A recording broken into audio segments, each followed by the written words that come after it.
everyone, it's Shel from Scrap Secrets and welcome back to my channel. Today's video is part of the card Hoppin Nov Hop from the Handmade Happiness Facebook group. I'll talk a little bit more about the hop as we go through the video. We're going to start off the card by picking 3 colors of Distress Oxide, as well as this MFT background stamp. I'm going to be inking up the background stamp in some Versamark and using some Kindred Stamp embossing powder to emboss the image. I'm also going to be using this 3-piece die set from Honeybee. The first thing that I did for the card was to create the background. I cut a piece of 65-pound Recollections cardstock down to 4 1/4 by 5.5 inches, and I'm going to be using Kitsch Flamingo, Shaded Lilac, and Salvage Patina to ink up the back, along with some blender brushes that I have in my stash.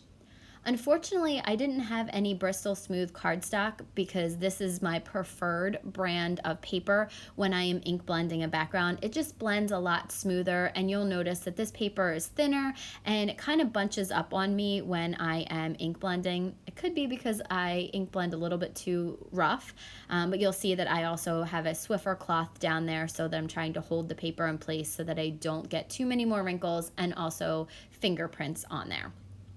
So while you're watching me blend these colors, I want to talk a little bit about the hop.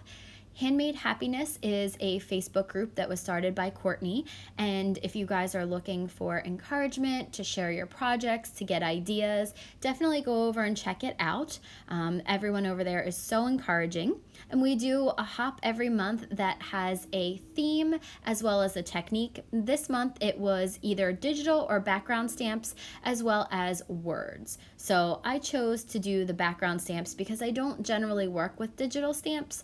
Oh, I thought that this was a fun project to do because I kind of forget about my background stamps sometimes because I like making my own background. So it was nice to go through my stash and use some things that I hadn't used.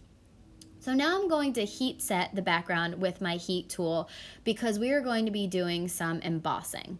Now for this, I should have used my Misty, but I actually have it lined up for another project. I have a craft fair on Saturday, so I have some stuff in there that I'm working on, and I didn't want to take it out, but I used the stamp I think this is the Stamp Perfect tool, and it's a little bit too small for the background stamps, but I made it work. So you see I'm putting some light kaolin clay over top of the background. That was what I brushed on with that makeup brush so that it was an anti-static powder. I also wanted to make sure that the background was perfectly dry because Distress Oxides take a long time to dry. I inked up that background stamp, which is from MFT. It's called a Harlequin background. I inked it up with the Versamark ink and then stamped it down. Now the paper did move a little bit, so I didn't stamp it down again. There is a section over on the left-hand side that you'll see once I pour on the embossing powder. You'll see that it did not stamp very well, but it's okay because we're going to cover it with that sentiment.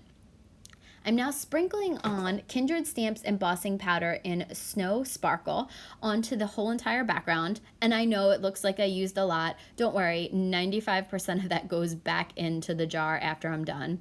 And there you can see on the left-hand side that not everything embossed.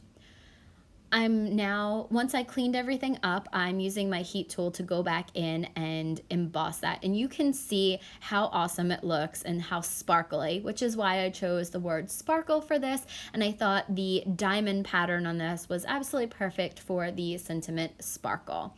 And I love these colors together. So it was just something that I don't typically create really girly girl cards. I like using these colors together, but I don't think I've used them in a while because honestly I've been doing Christmas stuff.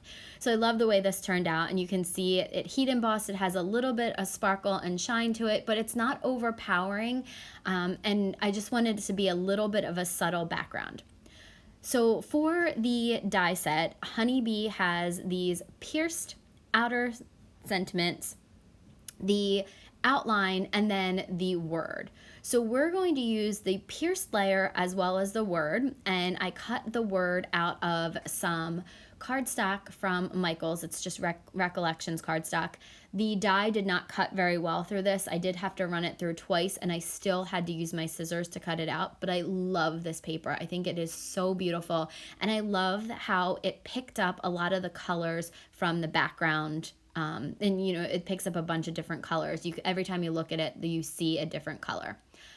So I did put it off to the side. I used some glossy accents because I'm actually out of my glue. I'm out of almost like everything, so I'm not doing very well. But I put the glossy accents on there, and then I put it down to the side with the embossing powder as well as a block over top of it, just to make sure that it adheres to the background.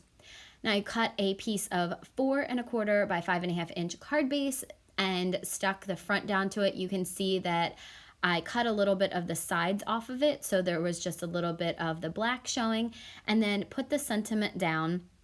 And the last thing that we're going to do to complete the card is I'm going to be using some gems. These are gems that I've had in my stash for a long time. I believe these are Trinity gems, and I'm going to use my glossy accents to put them in place.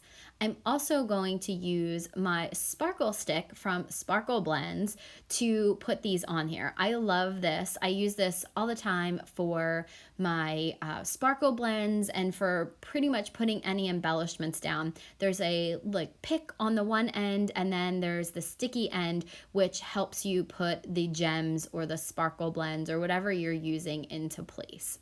So you see here, I'm just kind of spreading them around, picking different sizes. I wanted to cover up some of the areas that I didn't emboss very well on. So some of the bigger pieces you'll see are towards the left-hand side, which is where I needed to cover up more real estate. So just placing those gems down, I end up using 11 of them, use some glossy accents and put them all down. And I think the card turned out beautifully. I love the sentiment sparkle. I just think this is such a girly girl card. And I hope that you guys enjoyed this. I hope that you hop along with us. If you're not already subscribed, please hit the subscribe button, like, and comment, and I'll see you again real soon for another video.